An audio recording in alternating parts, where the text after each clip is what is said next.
Hi mga te! For today's video, magme-makeup tayo na para bang tinatamad yung atake. Pero bago ang lahat, bubuksan muna natin tong parcel na pinadala sa atin ni seller. Siyempre, gagamitin natin Alam to mo ba eh. kung ano yung pinaka-paborito ko pagdating sa pag-affiliate? Yung mga free sample, yung mga libre na pinapadala Pero sa syempre, akin. te, may Hoy! kapalit yung pagpapadala nila. Syempre, gagawa ka ng video, ipropromote mo yung product nila. Ganun lang yun, kadali. Kung sa tingin mong may pera kang ilalabas dito, te, wala kang perang ilalabas dito. Alam mo ba kung ano yung puhunan mo dito? Mukha mo lang, ganun lang. Kapaala ng mukha dito sa TikTok. Oo. Pero paminsan-minsan tinatamad din ako gumagawa ng mga video. Pero babalik din naman ako, nagpapahinga lang saglit. Ganun lang yun, te. Magpapahinga ka lang, babalik ka na ulit. Pero actually, te, hindi talaga ako marunong mag-makeup. Like, wala talaga akong hilig sa mga ganito.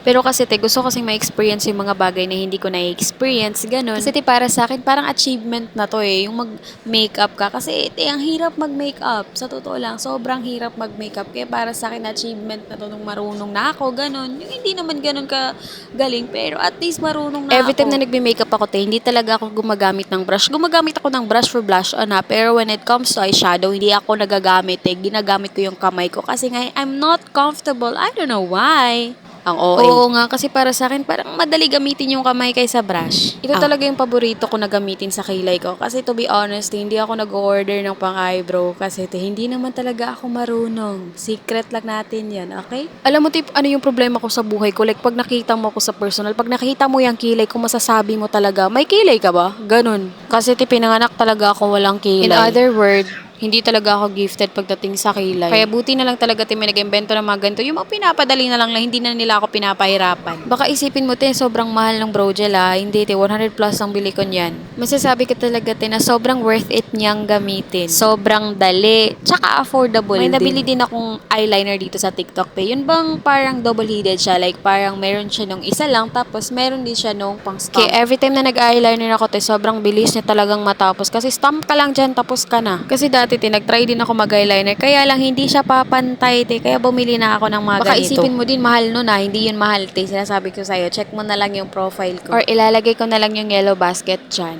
Ito yung pinadala sa akin ni seller, yung eyelashes glue. Ang pinaka nagustuhan ko dito, te, kasi may bond and seal na siya, may pandikit na siya, at may pantanggal din siya.